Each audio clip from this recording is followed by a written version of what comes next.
Hello movie lovers, ఈరోజు మనం సూర్య గారి లేటెస్ట్ మూవీ వీరభద్రుడుని ఎక్స్ప్లెయిన్ చేసుకుందాం. హీరోలో ఉన్నది దయ్యమా లేదా దైవమా? లాయర్ ఎందుకని ఆ కోర్టులో అబద్ధాలు చెప్పలేకపోతాడు? భక్తుల కోసం స్వయంగా వీరభద్రుడే కోర్టుకి వచ్చాడు న్యాయం కోసం. ప్రజల సమస్యలను తీర్చేందుకు నిజంగా ఆ దేవుడే దిగి వస్తే? ఇవన్నీ ఎలా జరిగాయో తెలుసుకోవాలంటే మన వీడియోని ఎండింగ్ వరకు చూడాల్సిందే. లేట్ చేయకుండా let's get started. Movie open అవ్వగానే మునుస్వామి అండ్ మీను అనే ఇద్దరిని ట్రైన్లో సికింద్రాబాద్కి వెళ్తూ చూపిస్తారు.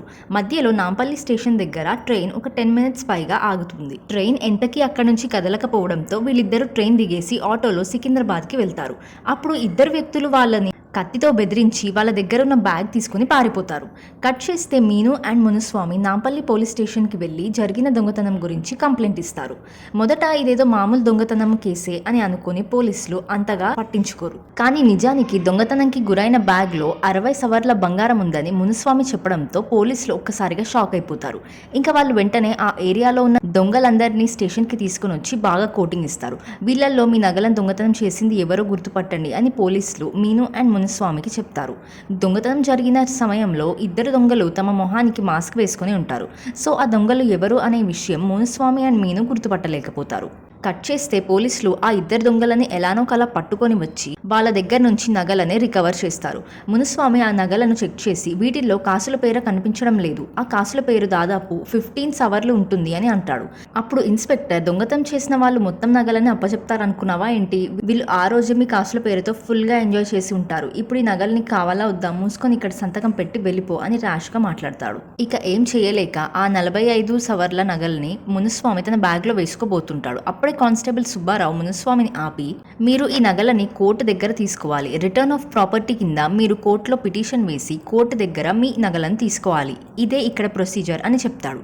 ఇది చాలా చిన్న విషయం, ఒక మంచి లాయర్ని పెట్టుకొని మీ పనిని చాలా ఈజీగా అయిపోగొట్టొచ్చు అని చెప్పి బేబీ కృష్ణ అనే లాయర్ యొక్క విజిటింగ్ కార్డ్ని మునుస్వామికి ఇస్తాడు. కట్ చేస్తే సీన్ కోర్టులో ఓపెన్ అవుతుంది. బేబీ కృష్ణ మునుస్వామి కేసుని టేకప్ చేస్తాడు. కాకపోతే పోలీసుల తరఫు నుంచి ఎవరు కోర్టుకి హాజరు అవ్వకపోవడంతో జడ్జ్ ఆ కేసుని కొన్ని రోజుల వాయిదా వేస్తాడు. ఏంటి ఇలా జరిగింది అని మీను అండ్ మునుస్వామి బాగా డిసప్పాయింట్ అవుతారు. అసలు విషయం ఏంటంటే మీను అండ్ మునుస్వామి తండ్రి కూతుర్లు. మీనుకి లివర్ ఫెయిల్యూర్ అవ్వడం వల్ల తన హెల్త్ కండిషన్ చాలా క్రిటికల్గా ఉంటుంది. డాక్టర్ మునుస్వామితో మీ ఇద్దరు లివర్స్ మ్యాచ్ అవుతున్నాయి, కానీ ట్రాన్స్ప్లాంటేషన్కి దాదాపు 20 నుండి 30 లక్షల వరకు ఖర్చు అవుతుంది. హైదరాబాద్లో నాకు తెలిసిన సర్జన్ ఉన్నారు, ఎంత త్వరగా ఆపరేషన్ చేస్తే అంత మంచిది అని అంటాడు. అందుకే వీళ్ళు తమ నగలను తీసుకొని హైదరాబాద్కి బయలుదేరుతారు. అక్కడ వాళ్ళకి తెలిసిన ఒక గోల్డ్ లోన్ ఆఫీస్లో వాళ్ళ నగలను అమ్మేసి మీనుకి ఆపరేషన్ చేయించాలని మునుస్వామి అనుకుంటాడు. కానీ ఇంతలోనే తమ నగలు దొంగతనానికి గురవడం వల్ల పోలీస్ స్టేషన్, లాయర్, కోర్టు అంటూ ఒకదాని తర్వాత ఒకటి సడన్గా ఎంట్రీ ఇస్తాయి. నిజానికి ఈ బేబీ కృష్ణ అంత మంచివాడేం కాదు. వీడి కింద చాలా మంది పనిచేస్తూ ఉంటారు. దొంగ సాక్ష్యాధారాలను పుట్టించడం, క్లయింట్ నుంచి వీలైనంత వరకు డబ్బులను లాక్కోవడం, జడ్జికి లంచం ఇచ్చి తీర్పు తనకి అనుకూలంగా మార్చుకోవడం, ఇలా 1 కాదు 2 కాదు, ఏకంగా కోర్టు మొత్తాన్ని తన గుప్పెట్లో పెట్టుకుంటాడు. ప్రస్తుతం మునుస్వామి దగ్గర నుండి కూడా వీలైనంత డబ్బుని లాగుదామని బేబీ కృష్ణ ఒక ప్లాన్ వేస్తాడు. తన ప్లాన్ ప్రకారం కానిస్టేబుల్ సుబ్బారావుకి కొంత డబ్బుని ఇచ్చి నేను చెప్పేంత వరకు నువ్వు కోర్టుకి హాజరవ్వద్దు అని అంటాడు. సో ఆ విధంగా పోలీసుల తరఫు నుండి ఎవరు హాజరు అవ్వకపోవడంతో కేసు వాయిదా పడడం జరుగుతుంది.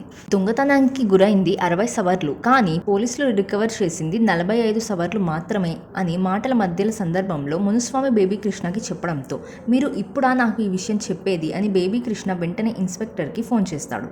అప్పుడు ఇన్స్పెక్టర్, ఎఫ్ఐఆర్లో ఏది ఉంటే అదే, అన్ని విషయాలు నీకు చెప్పాల్సిన అవసరం లేదు, నువ్వు ఎవరైనా నా ముందుకు వచ్చి మాట్లాడు అని ఫైర్ అవుతుంది. దాంతో బేబీ కృష్ణ మనుషులు పోలీస్ స్టేషన్కి ముందు ధర్నాకి దిగుతారు. మీడియా కూడా పోలీస్ స్టేషన్ వద్దకి వచ్చి ఏంటి లంచం తీసుకున్నారంట కదా అని ఇన్స్పెక్టర్ని క్వశ్చన్ చేయడం స్టార్ట్ చేస్తారు. అదే సమయంలో బేబీ కృష్ణ ఇన్స్పెక్టర్ దగ్గరికి వచ్చి ఆ కాసుల పేరు గురించి అడుగుతాడు. ఇంకా ఇన్స్పెక్టర్ ఆ ప్రెషర్ తట్టుకోలేక బేబీ కృష్ణకి కాసుల పేరు తిరిగిచ్చేస్తుంది. కానీ బేబీ కృష్ణ మాత్రం ఆ కాసుల పేరని మునుస్వామికి తిరిగి ఇవ్వకుండా మీ కాసుల పేరని దొంగలే కాజేశారు, పోలీసులు కేవలం 45 సవర్లు మాత్రమే రాబట్టగలిగారు అని అబద్ధం చెప్తాడు. కట్ చేస్తే కోర్టులో సీన్ ఓపెన్ అవుతుంది. పోలీస్ స్టేషన్ నుంచి ఎవ్వరూ కోర్టుకి హాజరు అవ్వకపోవడంతో మునుస్వామి కేసు వాయిదాల మీద వాయిదాలు పడుతూనే ఉంటుంది. అలా 4 నెలలు గడిచిపోతాయి.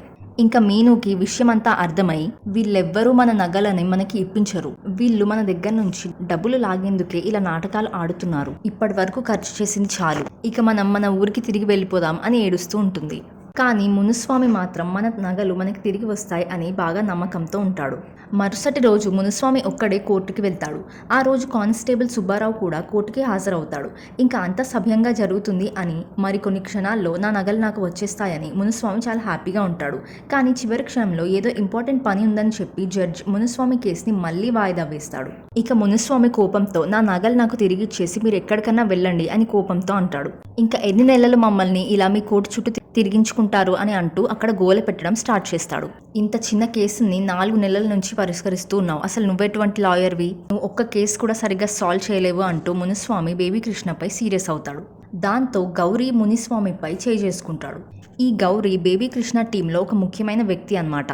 ఇంకా కోపంతో బేబీ కృష్ణ మునిస్వామిపై అరుస్తూ నీ కేసుని ఇప్పుడు ఎవరు సాల్వ్ చేస్తారో నేను కూడా చూస్తాను అని చెప్పేసి అడ్డం తిరుగుతాడు. ఇక మునిస్వామికి ఏం చేయాలో అర్థం కాక ఒక చెట్టు కింద బాధతో కూర్చొని ఉంటాడు. ఆ కోర్ట్ ఆవరణలో వీరభద్రుడి యొక్క గుడి ఉంటుంది. ఇతను చాలా మహిమ కలిగిన దేవుడు. ఎవరైనా గుండెల నిండా నమ్మకంతో ఏదైనా కోరుకొని ఎండు మిరపకాయలను దంచి వీరభద్రుడికి అర్పిస్తే వాళ్ళ సమస్యలు ఖచ్చితంగా పరిష్కారం అవుతాయి.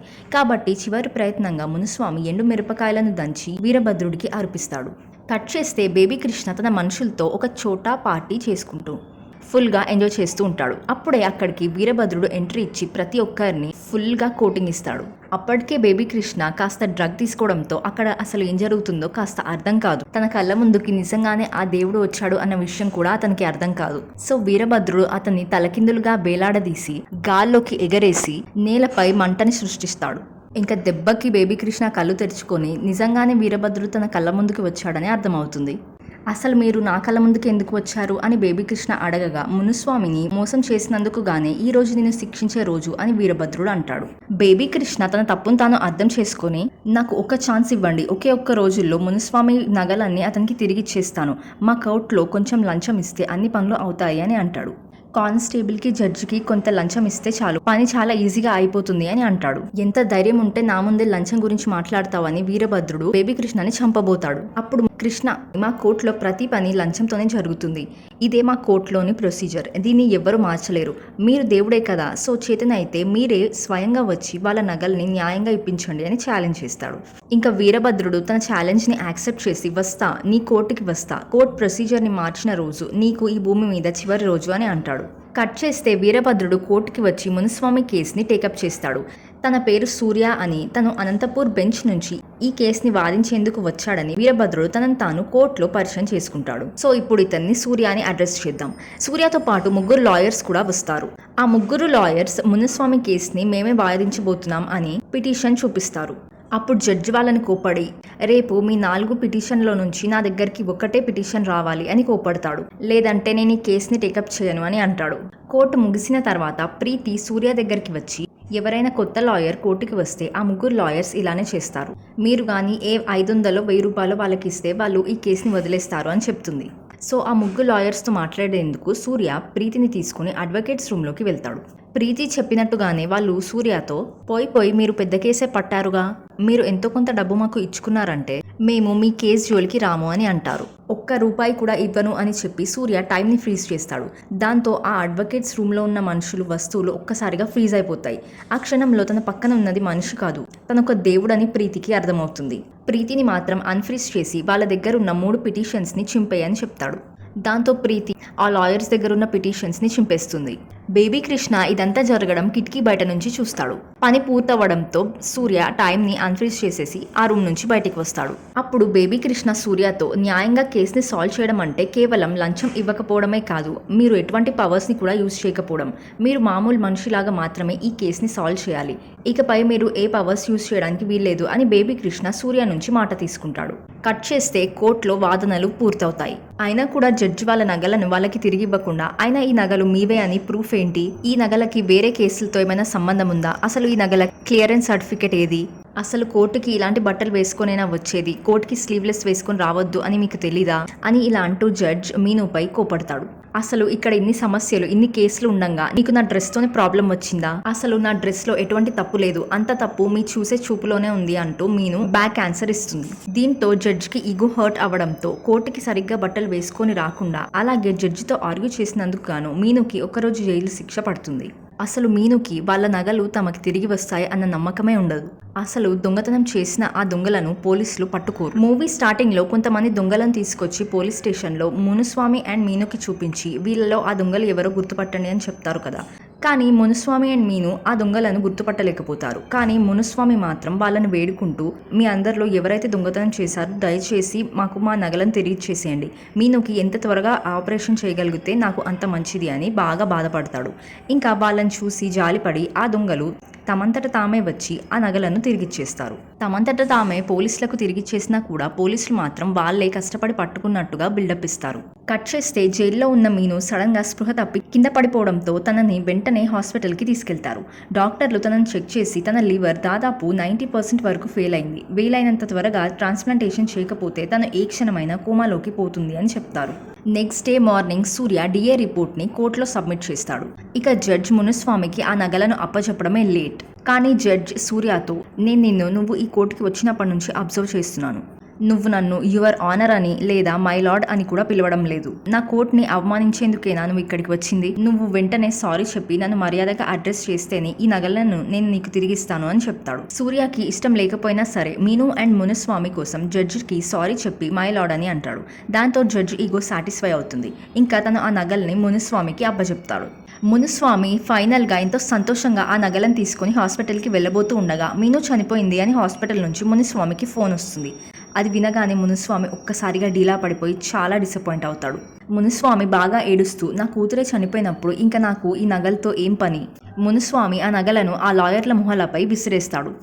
అది చూసి సూర్య చాలా బాధపడతాడు. ఇంకా బేబీ కృష్ణ సూర్యతో, ఏంటి దేవుడితో ఛాలెంజ్ చేశానని నాకు మొదటి నుంచి భయంగానే ఉంది, కానీ నా కోర్టు నన్ను మోసం చేయలేదు. ఇక్కడ లంచం ఇస్తే పనులు త్వరగా పూర్తవుతాయి, లేదంటే ఇలానే జరుగుతుంది. ఇప్పుడు ఆ అమ్మాయి చావు నా అకౌంట్లోకి రాదు, నువ్వు మన ఛాలెంజ్లో ఓడిపోయావు అని అంటాడు. కట్ చేస్తే సూర్య మాత్రం మీను మరణం గురించి ఆలోచిస్తూ చాలా బాధపడుతూ ఉంటాడు. అదే సమయంలో శ్రీముఖి అనే ఆవిడ గౌరీ దగ్గరికి వచ్చి, ప్లీజ్ నా ఎవిడెన్స్ అండ్ కేస్ ఫైల్ నాకు ఇచ్చేయండి, నేను వేరే లాయర్ని చూసుకుంటాను అని బ్రతిమలాడుకుంటూ ఉంటుంది. అప్పుడు గౌరీ తన కేస్ ఫైల్ని నేలపై విసురుతాడు. ఇక్కడ చుట్టూ ఉన్న వాళ్ళలో దాదాపు 80% వరకు లాయర్స్ ఉన్నారు. వీళ్ళల్లో ఏ ఒక్కరైనా ఈ కేస్ ఫైల్ తీసుకున్నా నేను ఈ కేసుని వదిలేస్తాను, నువ్వు వాళ్ళతోనే ఈ కేసుని కంటిన్యూ చేసుకోవచ్చు అని అంటాడు. సో శ్రీముఖి అక్కడ ఉన్న లాయర్స్ని బ్రతిమలాడుకుంటూ నాకు ఎవరైనా హెల్ప్ చేయండి అని ఏడుస్తూ అడుక్కుంటుంది. కానీ ఏ ఒక్కరు కూడా ధైర్యం చేసి ఆ కేస్ ఫైల్ని ముట్టుకోరు. ఇదంతా గమనిస్తున్న సూర్య శ్రీముఖి దగ్గరికి వచ్చి నేలపై పడేసి ఉన్న కేస్ ఫైల్ని తీసుకుంటాడు. దాంతో మరుక్షణమే సూర్యపై దాడి చేసేందుకు రౌడీలందరూ వస్తారు. ఇక సూర్య ఆ రౌడీలందరినీ దారుణంగా కొడతాడు. నెక్స్ట్ డే మార్నింగ్ ప్రీతి లేచేసరికి తన బెడ్ పక్కన ఆ కేస్ ఫైల్ ఉంటుంది. ప్రీతికి విషయమంతా అర్థమై ప్రీతి శ్రీముఖి కేసుని టేకప్ చేస్తుంది. యాక్చువల్గా శ్రీముఖి స్టోరీ ఏంటంటే, తను కొన్ని సంవత్సరాల క్రితం లా మినిస్టర్గా పనిచేసి మహేశ్వరన్ దగ్గర పిఏగా పనిచేసేది. మహేశ్వరన్కి ముందు నుంచే శ్రీముఖి మీద కన్ను ఉంటుంది. సో తను ఒక రోజు శ్రీముఖి మీద మానబంధానికి పాల్పడతాడు. శ్రీముఖి న్యాయం కోసం పోలీస్ స్టేషన్కి వెళ్తుంది. కానీ మహేశ్వరన్ అధికార పార్టీ యొక్క మంత్రి అవ్వడంతో ఎవ్వరూ శ్రీముఖి కేసుని తీసుకోరు. 5 సంవత్సరాల తర్వాత మహేశ్వరన్ పార్టీ ఎలక్షన్స్లో ఓడిపోవడంతో శ్రీముఖికి న్యాయం మీద హోప్ కలుగుతుంది. సో తను గౌరీ అనే ఒక లాయర్ని కలిసి కేసుకి సంబంధించిన ఫైల్స్ అన్ని చూపిస్తుంది. కానీ ఇక్కడ ట్విస్ట్ ఏంటంటే, గౌరీ బేబీ కృష్ణ దగ్గర పనిచేస్తున్నాడని తనకు తెలీదు. సో అప్పటి నుంచి తను మహేశ్వరన్ పై పెట్టిన కేసుని తిరిగి వెనక్కి తీసుకోమని తనని బెదిరిస్తూ ఉంటారు. కానీ తను మాత్రం కేసుని వెనక్కి తీసుకోదు. అలా సంవత్సరం గడిచిపోతుంది. ఇప్పుడు ఈ విషయాలన్నీ శ్రీముఖి ప్రీతితో చెప్తుంది. కట్ చేస్తే కోర్టులో సీన్ ఓపెన్ అవుతుంది. ప్రీతి తన వాదనను వినిపించి మహేశ్వరన్పై ఛార్జీలు తీసుకోండి అని జడ్జితో అంటుంది. అప్పుడు బేబీ కృష్ణ పైకి లేచి, శ్రీముఖి ఇదంతా కేవలం పబ్లిసిటీ కోసమే చేస్తుంది, అసలు నిజానికి ఈ శ్రీముఖిని మహేశ్వరన్పై మోసపడిందని ఒక ఫేక్ కాల్ రికార్డింగ్ని కోర్టులో సబ్మిట్ చేస్తాడు. నిజానికి ఈ జడ్జికి కూడా మహేశ్వరన్తో సంబంధం ఉంటుంది. సో తీర్పు మహేశ్వరన్ వైపే ఫేవర్గా ఉంటుంది. ఇక ఇప్పటి నుంచి వీరభద్రుడి ఆట మొదలవుతుంది. బేబీ కృష్ణ జడ్జితో మాట్లాడుతూ, ఇదేం పబ్లిసిటీ కోసం పెట్టిన కేసు కాదు, మహేశ్వరన్ నిజంగానే శ్రీముఖి మీద సెక్షువల్ హరాస్మెంట్ చేశాడు, నేను సబ్మిట్ చేసిన కాల్ రికార్డింగ్ నిజమైంది కాదు అని అంటాడు. అది విని కోర్టులో ఉన్న వాళ్ళందరూ ఒక్కసారిగా షాక్ అయిపోతారు. సడన్ గా బేబీ కృష్ణ ఏంటి ఇలా మాట్లాడుతున్నాడు అని అక్కడ ఉన్న వాళ్ళకి ఎవరికి ఏమీ అర్థం కాదు. అప్పుడే ప్రీతికి అర్థమవుతుంది ఇదంతా వీరభద్రుడి యొక్క పవర్ అని. కోర్టులో ఏ లాయర్ కూడా అబద్ధం చెప్పకుండా ప్రతి ఒక్కళ్ళు నిజమే చెప్పేలాగా వీరభద్రుడు తన పవర్ని యూజ్ చేస్తాడు. సో ఏ ఒక్క లాయర్ కూడా కోర్టు లోపల అబద్ధాలు చెప్పలేడు. ఏంటి నాకు ఏమైంది, నేను ఎందుకు ఇలా నిజాలన్నీ చెప్పేస్తున్నాను అని బేబీ కృష్ణ ఒక్కసారిగా టెన్షన్ పడుతూ ఉంటాడు. ఇంకా ఒక్కసారిగా కోర్టు లోపలంతా గందరగోళం ఏర్పడుతుంది. ఇంకా లాయర్స్ ఎవరు అబద్ధాలు చెప్పలేకపోవడంతో న్యాయం జరగాల్సిన చాలా మందికి న్యాయం జరుగుతుంది. ఇప్పటి వరకు జడ్జి తీసుకున్న లంచాల గురించి కూడా బేబీ కృష్ణ అన్ని నిజాలు కోర్టులో చెప్పేస్తాడు. సో సిబిఐ జడ్జి యొక్క ఇంట్లో, ఆఫీస్లో రైడ్ నిర్వహిస్తుంది. ఎంత ధైర్యం ఉంటే అందరి ముందు మమ్మల్ని ఇరికిస్తాడని మహేశ్వరన్ అండ్ జడ్జ్ బేబీ కృష్ణపై చాలా కోపంతో రగిలిపోతూ ఉంటారు. కొంచెం సేపు తర్వాత సూర్య తన పవర్స్ని యూజ్ చేసి నాంపల్లి ఏరియాలో ఏ ఒక్కరు కూడా ఎటువంటి తప్పులను కానీ, దొంగతనాలు కానీ, మర్డర్స్, రేప్స్ ఇలాంటివి ఎటువంటి తప్పులు చేయకుండా చేస్తాడు. దాంతో పోలీస్ స్టేషన్లో కొత్త కేసులేవి నమోదు అవ్వడమే కాకుండా ఇప్పటి వరకు పెండింగ్లో ఉన్న థౌజండ్స్ ఆఫ్ కేసెస్ సాల్వ్ అవుతాయి. తప్పు చేస్తే వీరభద్రుడు శిక్షిస్తాడు అన్న యొక్క భయం జనాల గుండెల్లో నాటుకుపోతుంది. సో జనాలు, లాయర్ అండ్ పోలీసులు అందరూ వచ్చి కోర్టు పరిధిలో ఉన్న వీరభద్రుడి విగ్రహానికి దండం పెట్టుకుంటారు. కానీ బేబీ కృష్ణ మాత్రం ఆ గుడిని నాశనం చేసేందుకు రౌడీలను మాట్లాడతారు. చీకటి పడిన తర్వాత ఆ రౌడీలందరూ బుల్డోజర్ని తీసుకుని వచ్చి వీరభద్రుడి గుడిని నాశనం చేయాలని చూస్తారు. కానీ ఆ సమయంలో సూర్య అక్కడే ఉంటాడు. ఇక సూర్య విజృంభించి రౌడీలందరినీ రఫాడిచ్చేస్తాడు. కట్ చేస్తే బేబీ కృష్ణని చంపేందుకు జడ్జ్ కొంతమంది రౌడీలను మాట్లాడుకుంటాడు. వాళ్ళు బేబీ కృష్ణ డ్రైవ్ చేస్తున్న కారుని లారీతో గుద్దేస్తారు. ఆ ఇంపాక్ట్ వల్ల బేబీ కృష్ణ కార్ నాంపల్లి సరిహద్దుల లోపలికి వచ్చేస్తుంది. ఆ రౌడీలందరూ కత్తులను తీసుకొని బేబీ కృష్ణని చంపేందుకు నాంపల్లి సరిహద్దుల లోపలికి వచ్చేస్తారు. ఇక్కడే అదిరిపోయే ట్విస్ట్ ఏంటంటే ఒక్కసారిగా సరిహద్దు లోపలికి ఎంటర్ అయిన తర్వాత రౌడీలందరూ బేబీ కృష్ణని చూసి అయ్యో నీకు యాక్సిడెంట్ అయ్యిందా అని అంటూ తనకి హెల్ప్ చేయడానికి ట్రై చేస్తూ ఉంటారు. అప్పుడే బేబీ కృష్ణకి అర్థమవుతుంది కేవలం నాంపల్లి సరిహద్దుల లోపలే వరకే వీరభద్రుడి పవర్స్ ఉంటాయి, సరిహద్దులు దాటితే వీరభద్రుడికి ఎటువంటి పవర్స్ ఉండవు అని. బేబీ కృష్ణ ఈ విషయం జడ్జికి చెప్పి మనం గనక మన కోర్టుని సరిహద్దులు అవతలకి మార్చామంటే ఎటువంటి సమస్య ఉండవు, మనం మునుపటిలాగానే మన పనుల్ని కంటిన్యూ చేసుకోవచ్చు అని అంటాడు. కానీ జడ్జి మాత్రం ఒక్కసారిగా షాక్ అయిపోయి నిజంగానే సూర్య వీరభద్రుడా అని షాక్ అయిపోతాడు. తెలిసి దేవుడితోనే వైరానికి దిగడం ఏంటి, నీ చావు నువ్వు చావు, నేను ట్రాన్స్ఫర్ తీసుకొని వేరే కోర్టుకు వెళ్ళిపోతాను అని అంటాడు. కోర్టుని వేరే చోటకి మార్చడం అంత ఈజీ కాదు అని జడ్జ్ అంటాడు. ఇంకా బేబీ కృష్ణ ఒక ప్లాన్ వేసి జడ్జిని తలపై కొట్టి చంపేస్తాడు. నిజానికి ఈ నాంపల్లి కోర్ట్ 150 సంవత్సరాల క్రితం నిర్మించబడింది. సో దాదాపు ఆ కోర్ట్ కూలిపోయే పరిస్థితుల్లో ఉంటుంది. 10 మంది కంటే ఎక్కువ మంది ఆ కోర్టు మెట్లు ఎక్కారంటే ఆ మెట్లు ఖచ్చితంగా కూలిపోతాయి. పిల్లర్స్, సీలింగ్స్ ఇలా కోర్టు మొత్తం చాలా బ్యాడ్ కండిషన్స్ లో ఉంటాయి. సో కోర్టుని కూల్చేందుకు బేబీ కృష్ణ తన టీం మెంబర్స్ కి ఒక ప్లాన్ చెప్తాడు. ఆ ప్లాన్ లో భాగంగా వాళ్ళందరూ ఒక్కసారి మెట్లెక్కడం, కోర్టు పిల్లర్స్ ని పగలగొట్టడం వంటి పనులు చేస్తారు. దాంతో కోర్టు మొత్తం కూలి. బేబీ కృష్ణ జడ్జి మొహం మీద ఒక బీర్వాని పడేసి కోర్టు కూలిపోవడం వల్లే జడ్జి చనిపోయాడు అని అందరినీ నమ్మిస్తాడు. ఇక లాయర్స్ అందరూ తమకి ఒక కొత్త కోర్టు కావాలని ధర్నాకి దిగుతారు. కొద్ది సమయంలోనే ఈ న్యూస్ సోషల్ మీడియాలో వైరల్ అవడంతో గవర్నమెంట్ మీద ప్రెషర్ పెరుగుతుంది. ఇక చేసేదేం లేక మాదాపూర్లో ఒక కొత్త కోర్టుని నిర్వహించేందుకు గవర్నమెంట్ అనుమతిస్తుంది. కట్ చేస్తే అడ్వాన్స్ టెక్నాలజీతో మాదాపూర్లో ఒక కొత్త కోర్టుని నిర్మించుతారు. ఆ కోర్టుకి జడ్జిగా వెంకటేష్ ప్రసాద్ని నియమిస్తారు.